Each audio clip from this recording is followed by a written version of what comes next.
Bueno, estoy con Blanca Patricia Ballesteros y soy Leonardo Maya del grupo de Ética Psicológica y estamos recomenzando los diálogos éticos después de la pandemia, pues lo estuvimos haciendo en remoto y yo creo que ya era hora de poder tomarnos un café y conversar de manera más tranquila. Cara.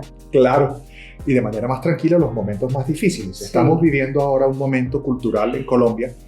Pasa periódicamente, nosotros somos países inestables, pero estamos viendo una gran exposición, tanto de la vida privada de las personas, ataques y juicios, y esto nos evoca un problema que también ocurre en psicología y en medicina y en muchos otros campos de las conversaciones irresponsables a través de medios, y digamos todos los que ahora nos tenemos que dedicar también a divulgar la responsabilidad en lo que decimos en redes sociales. ¿Cuál es tu aproximación a esta situación?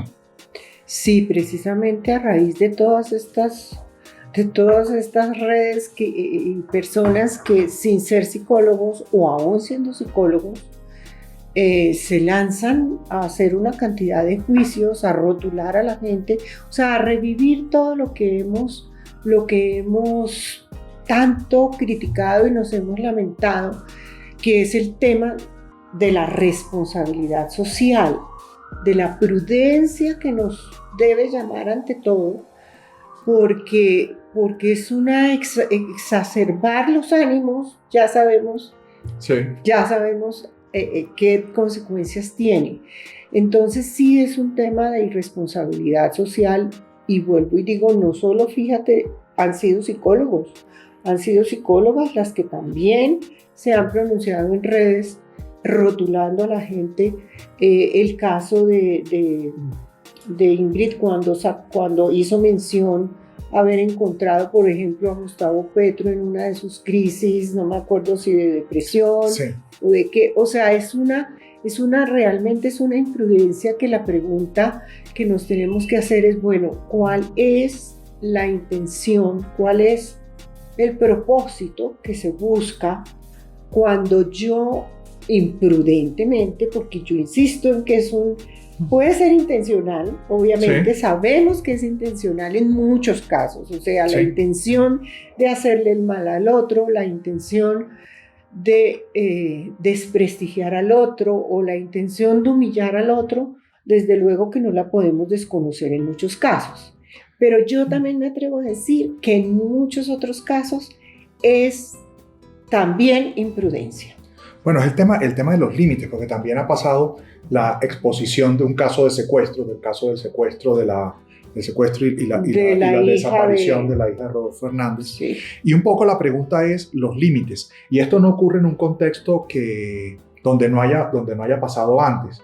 Fíjate, cuando conversábamos, también pasó durante la pandemia, que hubo tanta exposición de todos en las redes sociales. Hemos descubierto la ventaja que tienen las redes sociales para promover la salud mental, pero también ha llevado a que seamos irresponsables e incluso ha llevado a que personas sin la preparación adecuada dialoguen sobre salud mental. Fíjate que son como tres áreas: la exposición de la salud mental de las personas de forma irresponsable, la falta de los problemas vinculados con el consentimiento de exponer la privacidad de los otros, pero también un poco la línea de todo vale y yo puedo utilizar información privada, dolorosa y traumática con otras razones. ¿Cómo ves tú el cambio que ha tenido la pandemia en relación a lo que se habla sobre salud mental y lo que se expone de la vida íntima de las personas en redes?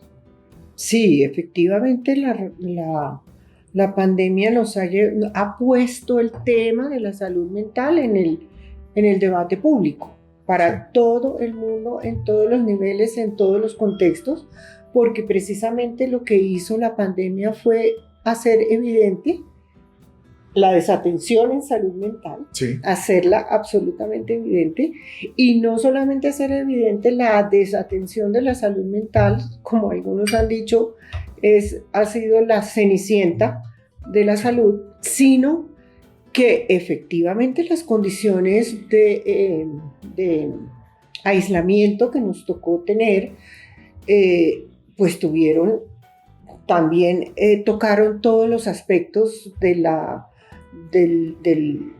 la economía, de los problemas económicos que empezaron a surgir, a darse, aumentó, ahí están todos los índices del DANE, de cómo aumentó la pobreza y cómo aumentaron los problemas de ansiedad, de miedo, de salud mental en general, aunque este término de salud mental no es el que más me guste, sí. pero en general, por todas las condiciones de convivencia. Entonces lo que hizo la pandemia sí fue hacer evidente esa desatención y hacer evidente las condiciones contextuales, lo que la Organización Mundial de la Salud nos ha invitado a llamar los determinantes sociales de la salud, sí.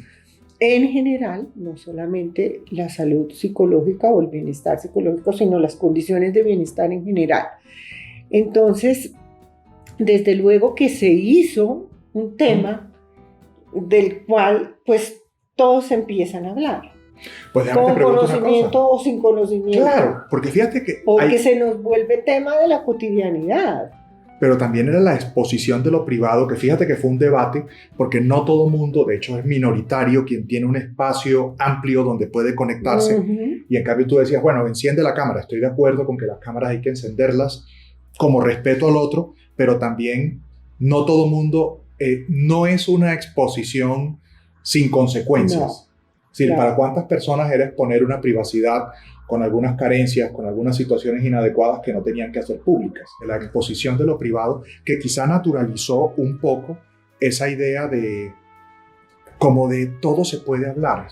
A mí tampoco me gusta mucho la idea de salud mental porque le hemos dado como una vuelta. Primero plantea el tema de enfermedad y lo plantea como algo muy íntimo, cuando lo que estamos hablando es convivencia, relaciones, recursos económicos. Y que tenemos una historia de sesgos y de estigmatización de los rótulos que hemos vivido las consecuencias también de esa estigmatización. De hecho, las políticas de salud mental la reconocen y se ha reconocido a lo largo de la historia de la psicología, ¿no? Bueno, la ley 1090 establece ese riesgo, pero también la Declaración Universal de Principios Éticos para Psicólogos invita a que no, y que ha salido en el debate contemporáneo, a no tomar como un dato aislado, este es el enfermo mental. Porque es que ese es un ruido que hace el término salud mental. Sí.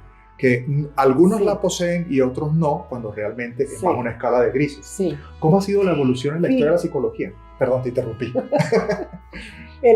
¿De qué? De ese entender como hay algunos que están enfermos y los demás somos maravillosos y sanos.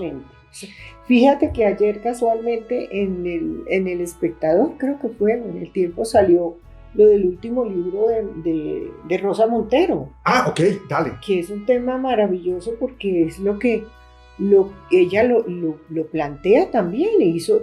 No me he leído el libro, me lo pienso leer. No lo leeremos. Prontamente no lo leeremos, pero tengo entendido que ella hace una búsqueda precisamente de esa historia, un poco de cómo en el arte, o sea, ¿dónde está el límite, no?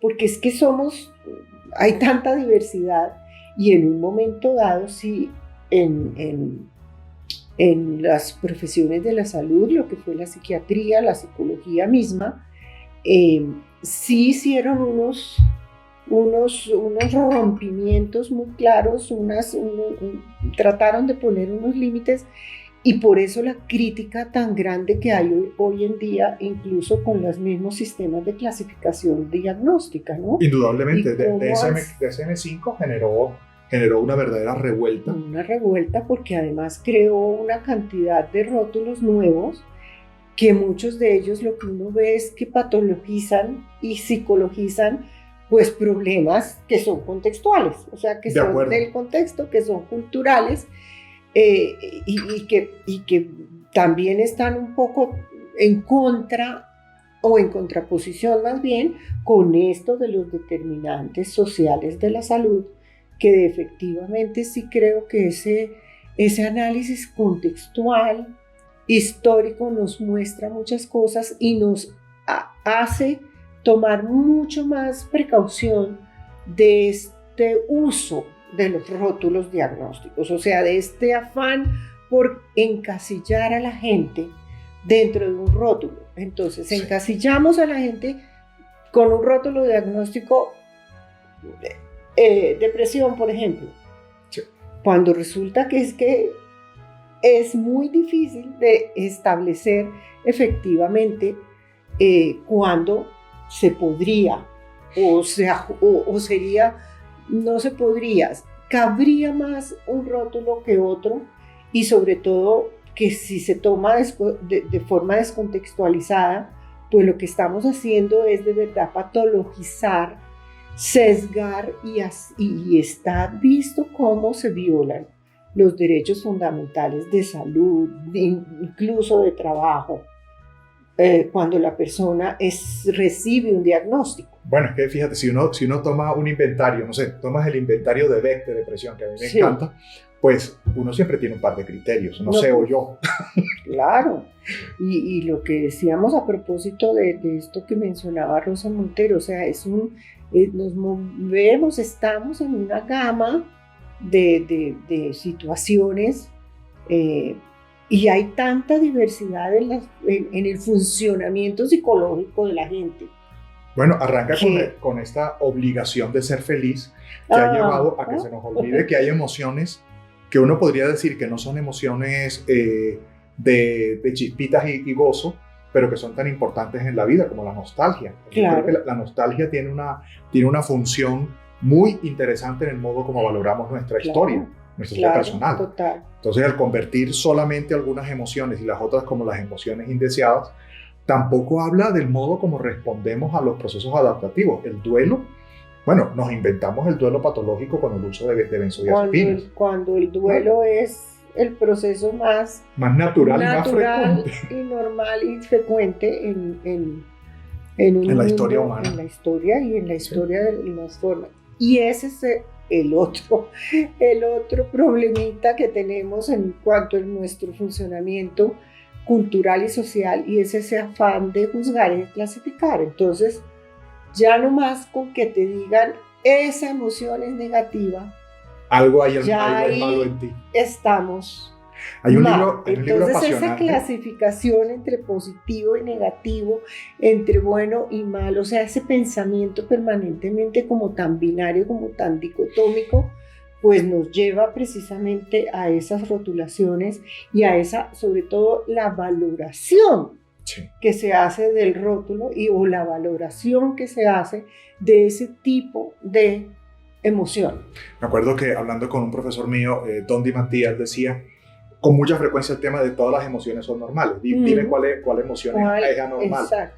Hay un libro apasionante que se llama Lo que hemos aprendido de los psicópatas. Voy a colocar el libro aquí porque no me acuerdo exactamente del nombre, y es muy interesante porque habla de cómo hay funciones específicas en profesiones de alta demanda de rasgos que son psicopáticos. Cuando uno piensa, no sé, algunas áreas de la cirugía, el mismo ser piloto, en ocasiones ser piloto de aviación, requiere un cierto grado de desconexión emocional para poder concentrarte en los momentos críticos. Entonces, eso que sería como una alarma, resulta que está presente en la funcionalidad de las tareas, que es esa adaptación contextual. Que es lo que hablábamos de la importancia de tener el contexto.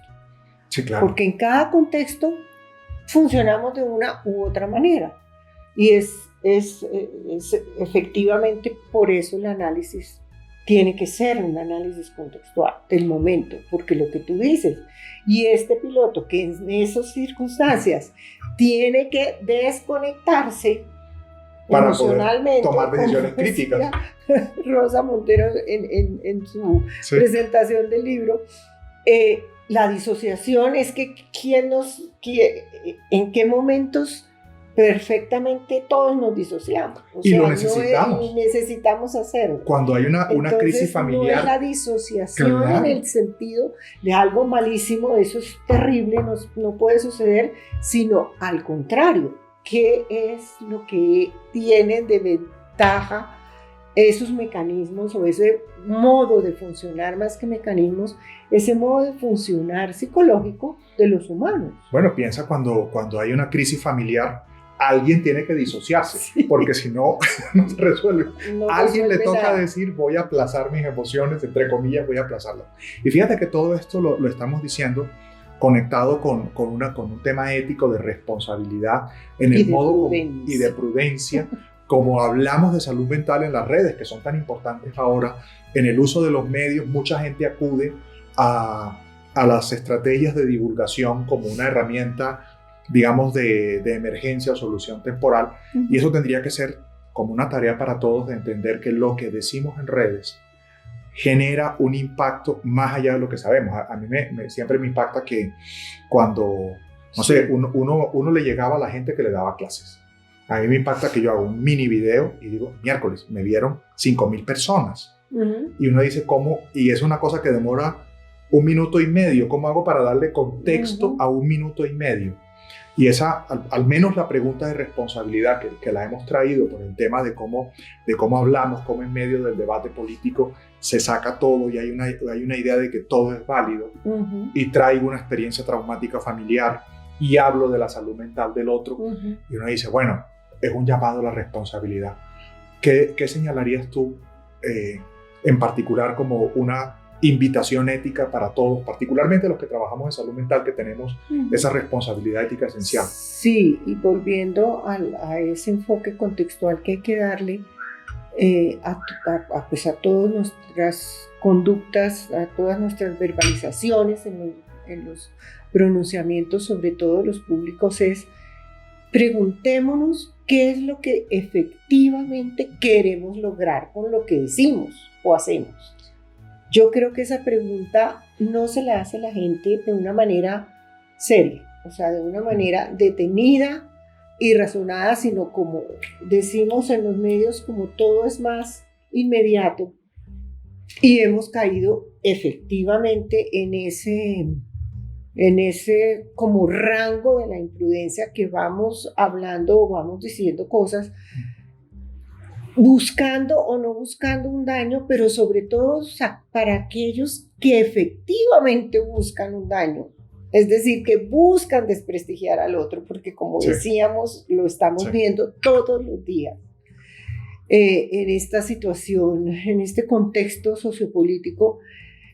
Sí se busca hacer un daño, sí se busca desprestigiar, sí se busca intencionalmente. Bueno, esto a corto plazo obviamente que tiene unos resultados y lo estamos viendo todos los días, pero la pregunta no es al inmediato plazo, sino a largo plazo. ¿Qué tipo de sociedad, qué tipo de comunidades verbales estamos formando, ¿no? ¿Qué queremos realmente?